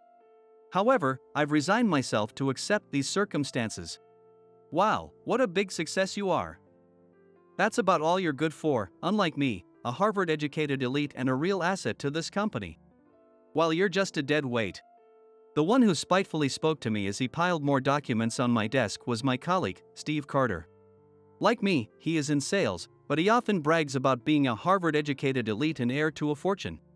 True to his word, he graduated from Harvard. Moreover, he is exceptionally good among the young salespeople. Additionally, his family owns one of the company's major clients, a business almost as big as ours. The stack of documents Steve placed on my desk consisted of paperwork for finalized deals. As he ostentatiously flipped through them, I quietly said, It's fine. If handling paperwork lets others focus on sales, it ultimately contributes to the company's overall revenue. Oh, look at Mr. Nice Guy here. You always make excuses for yourself like that. Poor thing. Just go ahead. I'll handle this. Thanks, man. I appreciate it, dead weight. He said sarcastically as he waved his hand and walked away. I sighed again. I actually don't want to do this. Yet, I'm too meek to change my situation. If I had to describe myself in one word, it would be socially awkward. I was the type who excelled in studies but not in social interactions. I maintained top grades, graduated from a prestigious school, and even attended the same university as Steve. Back then, being respected just for my academic achievements was enough. As long as I maintained my grades, I could hold a certain status, even without friends. However, being able to study well isn't enough in the professional world. I actually wanted to be an architect. I majored in architecture in college and was overjoyed when I landed a job at a major real estate firm, thinking my dream had come true. However, I was assigned to sales, far from architecture or project development. Whether the company never intended to hire me as an architect, or they thought gaining sales experience early in my career was better, I no longer know. Socially awkward, with hardly any friends and unable to make successful sales, my career prospects are bleak. I have a growing suspicion that there's no future for me at this company. Still, I can't bring myself to say I quit, remembering how happy my parents were when I got the job offer from this well-known company. It was Steve who first dumped clerical work on me. He saw me as a rival from the start since we graduated from the same university but different faculties. If we're earning your salary by making deals, the least you can do is handle these tasks, he'd say. Unable to respond, I just accepted the menial tasks he pushed onto me. Seeing Steve dump work on me, other employees started to do the same. That's how my current situation came to be. Initially, I was saddled with nearly everyone's chores in the department, sometimes unable to go home at all. But I got used to it over time and learned some tricks. I even developed tools to make the work more efficient, and now I rarely miss the last train home. Even when I get home, all I do is check my phone or play video games, but still. It's hundreds of times better than not being able to go home at all. With a deep sigh, I set out to tackle the mountain of paperwork. I'm not sure how much time has passed. As I focused on my work, the world outside the window had turned completely dark. Today, though the volume of work was substantial, the tasks themselves were straightforward, so I'm likely to finish much sooner than I expected. Maybe I'll boot up a video game when I get home for the first time in a while. I really need to start playing some of the games I've been piling up. Though a few people are still scattered around the after-hours sales department office, they all dump their miscellaneous tasks on me. So their chatter is all about where are we going for drinks or family matters. I'm back. And you did everything correctly, right? Yeah. Steve's annoying voice fills the office, heavy with awkward tension, as he returns from his sales appointments. Bluntly, I hand over the documents to him. He flips through them, obviously clicking his tongue. Hoping to find a mistake to exaggerate and torment me over, but failing to find any, he's visibly frustrated. I really wish I could talk back, but challenging Steve with my poor communication skills would only backfire. Silently enduring is my only option. By the way, you're always free, right? There's a mixer tonight with graduates from a prestigious women's college. But one of the guys had to cancel because he's sick. It would look bad for me if we're short on men. You might as well come along. Ah, no. I'm okay with drinking parties, but that kind isn't really my thing. I'm not interested. You don't have the right to refuse. Hurry up and get ready. With that, Steve grabs my arm, forcibly pulling me to my feet. Followed to the locker room as if under surveillance, I give up any thought of escaping. I'm disgusted with myself for not just refusing and fleeing, truly, I am hopeless. With a heavy sigh in my heart, I quietly follow Steve. He brings us to a trendy bistro located on top of the high-rise building near the station. The place is popular for its good atmosphere and casual vibe, which doesn't require dressing up too much, even someone like me, who usually only visits fast food or pizza franchise restaurants, has heard good things about it. According to the waiter, the rest of the group has already arrived. At a table with a view of the night skyline, 3 women and 1 man who somewhat resembles Steve are engaging in light chatter as they wait. The man is probably an acquaintance of Steve's, though their exact relationship is unclear. He seems very outgoing, easily chatting up the women. The 3 women, all different from our faculties, appear to be Harvard graduates. 2 of them have dyed blonde, long, curly hair and are decked out head to toe in famous brands, giving off the vibe of trendy, fashionable women. I learn they work in advertising and as a flight attendant. However, the woman sitting closest to me, pushed to the edge of the table, catches my eye. Her bag is branded, but unlike the other 2, it's not from Famous One. She's overweight, and her skin is so troubled that no amount of foundation or concealer could hide it. Steve glances at her disdainfully and then turns to speak to the woman sitting in the center. Did you also make up the numbers? Exactly. We had another girl lined up, but she got a boyfriend, so we brought Madison, who's never been to a mixer. Thought it might cheer her up a bit. We're so kind, aren't we? Right? The flashy women giggle together, their conversation seeming to mock Madison. It's unpleasant even just to watch. When I sit down, Madison and I make eye contact, and she tentatively starts talking to me. I'm Madison. Nice to meet you. I'm Jake. I work for ABC Real Estate. This building is also managed by your company, right? Yes, you're well informed. Yes. Sorry, I like architecture. The concept of this building, it's about harmony between water, people, and nature, right? Yes, it was supervised by a well-known designer. Oh, really? Actually, I'm a big fan of that designer and was eagerly waiting for this building to be completed. The first time I saw the beautifully arranged trees and the waterfall-like fountain at the entrance, I was moved, Madison shared. Yeah, the atrium also adds a lot of impact. It's got this strange charm, being so natural yet artificially crafted. I've been a fan of that designer too, so I was excited from the planning stages. I really put my heart into it when I got involved in the sales of this building, I replied. This building was one of the rare projects where I was able to be proactive. Feeling inspired right from the planning stage, I naturally poured passion into the sales activities. Usually struggling at the bottom, my performance during that period surprised everyone as I climbed to the top ranks. Initially, our conversation was awkward, but as we delved into topics we were passionate about, we found ourselves smoothly engaged in conversation. After enjoying a pleasant talk for a while, I made up my mind to suggest something to Madison and started to speak. Excuse me.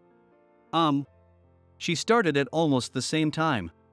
Our voices overlapped, creating a moment of awkwardness tinged with embarrassment. Oh, sorry, please, Jake, you go ahead, Madison insisted. No, please, Madison, you first, I responded. We both ended up saying nearly the same thing at almost the same time again.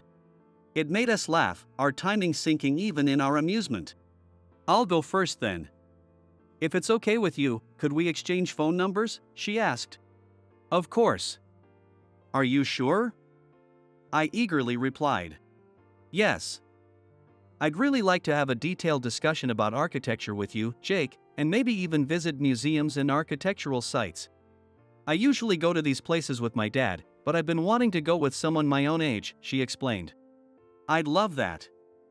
How about we go to a museum next time? There's a limited time exhibition on contemporary architecture happening right now. I suggested. Oh.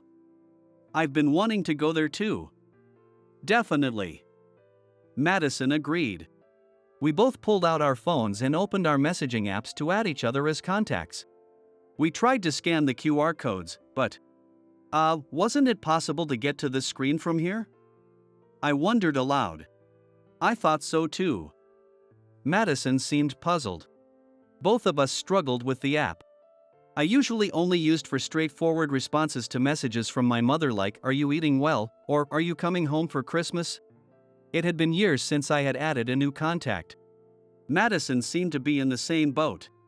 Only regularly communicating with a set group of family and friends, having forgotten how to add new contacts. Glancing sideways, I considered asking Steve and the others for help, but they seemed to have forgotten our presence. Deeply engrossed in their own cheerful conversation. It didn't seem right to interrupt them, and there was a risk of receiving some snide remark. Though I'm used to Steve's sarcasm, I didn't want Madison to feel uncomfortable, so we kept trying to figure it out together instead. Eventually, unable to find the right screen, we searched online and discovered that the feature had been moved to a completely different part of the app due to an update. It's hard to notice when they change it this much, I said. You'd easily miss it, right? We laughed together as we finally managed to add each other.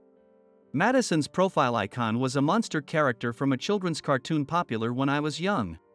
Even the sticker she sent as a test message featured the same character. Feeling nostalgic, I decided to bring it up.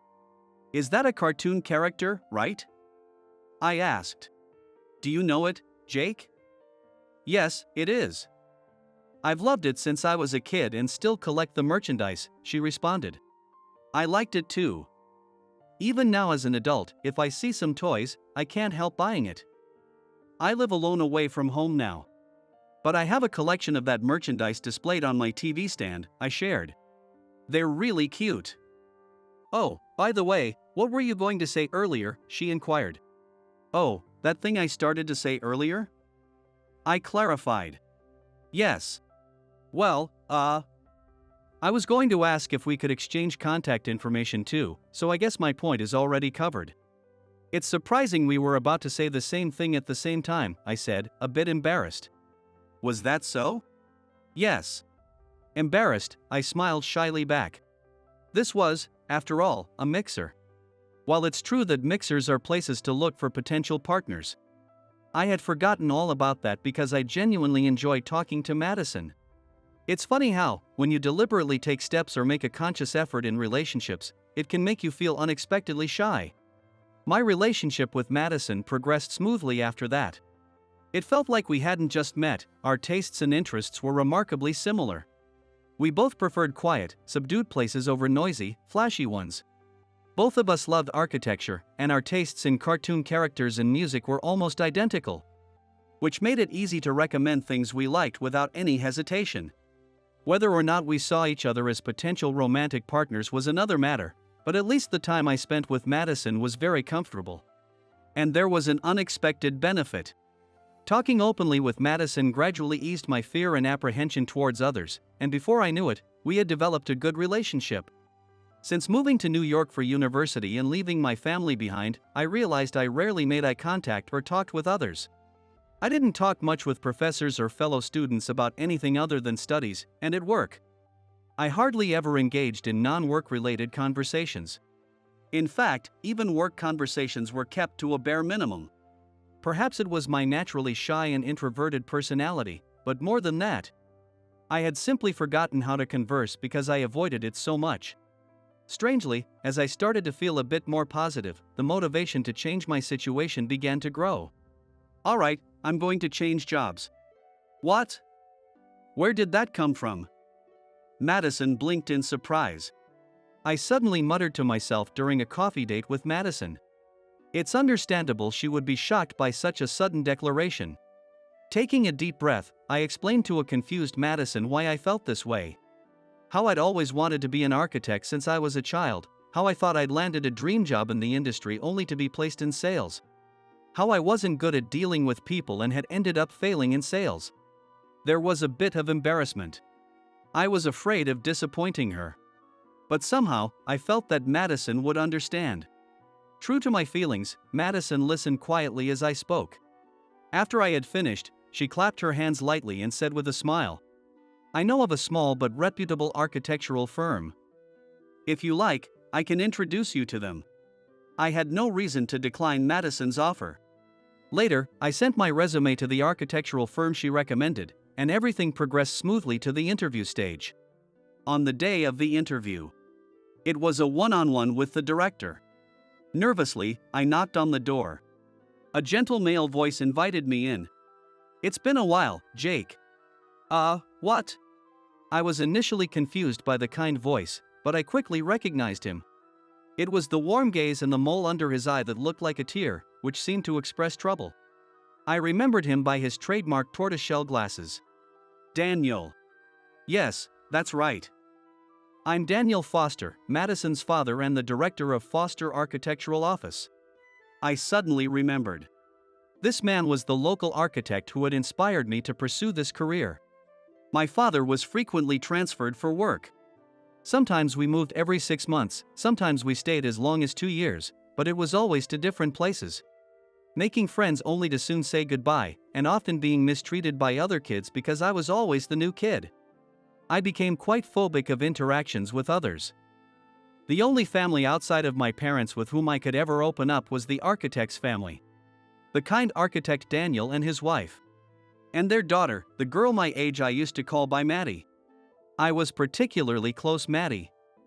We used to mimic Daniel with the cartoon characters' colored pencils and draw our ideal houses together. At the time, I was too young to realize it, but looking back, I think that might have been my first crush.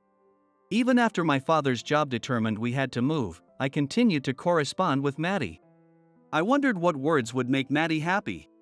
Thinking it over, if I found the cartoon characters' stationery or stickers, I would beg my mother to buy them for me to use in my letters to Maddie. However, after I moved again, and Maddie's family also moved, we eventually lost touch without realizing it. So, Maddie was actually Madison, huh? Yes. I recognized you from the photos Madison showed me instantly, but she hadn't noticed. It's funny, she didn't realize it at first. But you two started dating because you got along so well, I guess.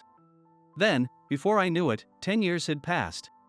During that time, my name changed to Jake Foster.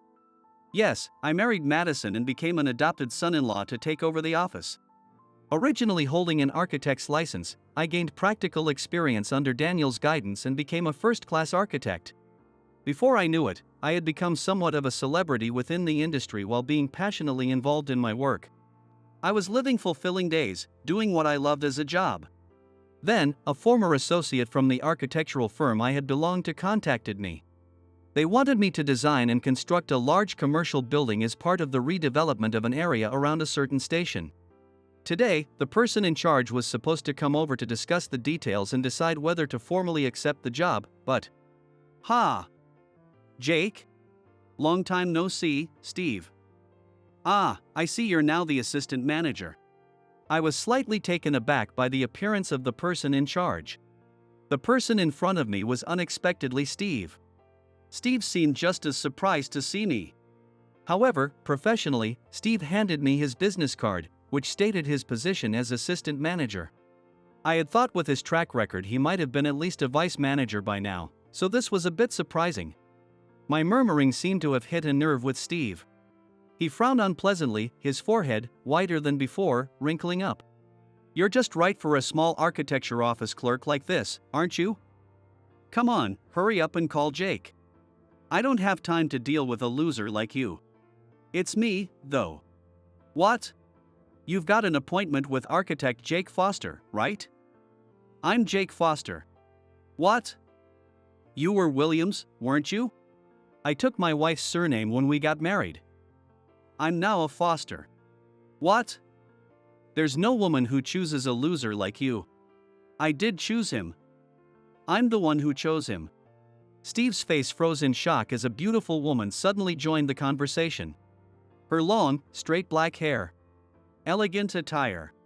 Makeup that wasn't flashy but enhanced the quality of her features. Even without familial bias, she was indeed very beautiful. Madison, have you finished putting the kids to bed? Yes, they went to sleep easily today. I had just put them to bed and was about to take a break when I heard some disturbing conversation and came to see what was happening. Sorry for being noisy. It's okay, you can go rest in the back, Madison.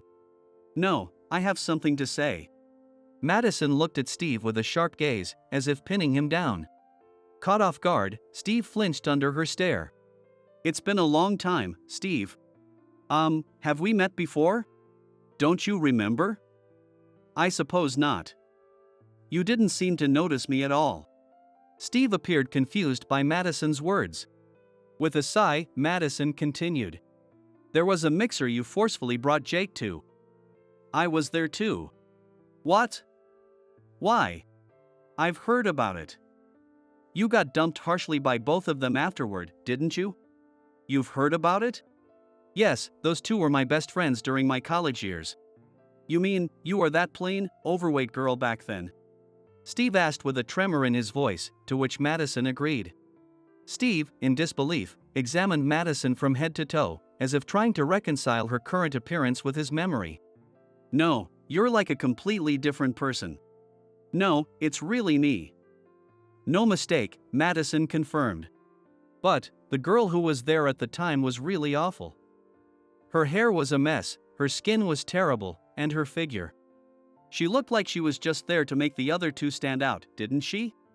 Yes, that's right. At that time, I had become depressed following my mother's sudden death in a car accident. My skin flared up. And I gained weight. But fortunately, it meant I avoided the attention of someone like you.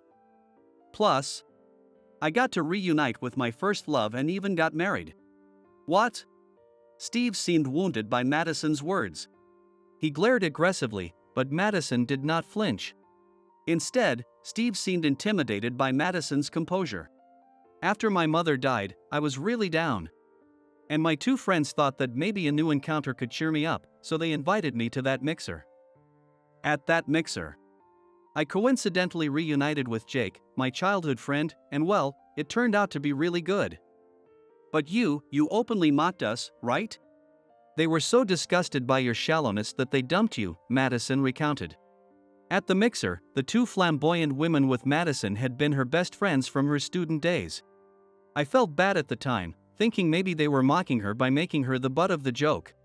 But in reality, they were trying to cheer her up after her mother's sudden death by pretending to be upbeat. They thought acting nonchalantly might make Madison feel more pressured. So they behaved that way under the guise of filling numbers, which unfortunately came across as disrespectful to Madison. Interestingly, the four excluding us were conversing separately at that time to avoid disturbing Madison and me as our conversation was getting lively. Of course, there was no malice in their actions, it was entirely misdirected consideration. As my relationship with Madison progressed and I was introduced to them, I learned of the misunderstanding and apologized for my previous misconceptions. They also realized how it might have looked from the outside and apologized, saying, "It did look like we were mocking Madison, didn't it?" After a series of apologies, we all ended up laughing about the misunderstanding. Madison had always spoken of them as her proud friends, and they truly were.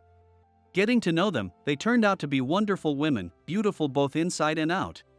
As we became closer, we discussed all sorts of things, including how we came to date. I simply explained that it was because we enjoyed talking and shared similar hobbies and personalities.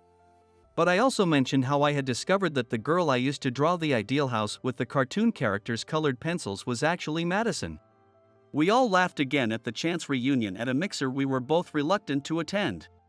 Since then, we have maintained a great relationship, family style, and despite their busy schedules, they often visit our home and dote on our children. One of them is getting married soon, and my child, who affectionately calls her big sister, is excited to be the ring bearer at the wedding. The other one had been secretly dating a friend of Steve's from the mixer, and Madison often receives gushing messages about their relationship. Interestingly, despite his frivolous demeanor, this man turned out to be a considerate and kind person, unlike Steve. In other words, Steve was the only true clown at that mixer. And still unaware of it, he continues to look down on others, beyond redemption. Well, even if we hadn't spoken up back then, they might have seen through you eventually.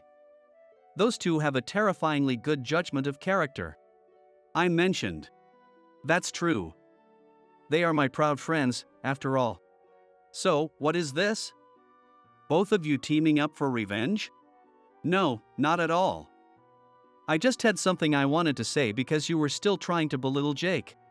Madison stated boldly. Steve, unable to respond and looking frustrated, watched Madison. I decided it was time to move on to the main topic and prompt him to leave. Let's leave the past behind. Regarding the current job, I think we'll have to decline, so could you please leave? What? Is this some grudge against me? It's not a personal vendetta or anything childish like that. It's just that I don't think we can do our best work with you in charge, I explained. See, it is a personal grudge. It's not.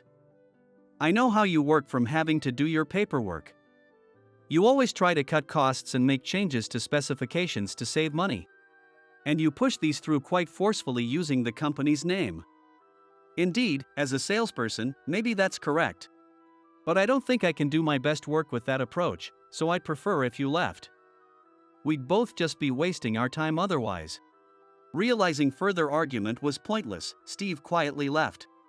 Ultimately, the commercial building development project he had intended to lead was handed over to a junior colleague of his.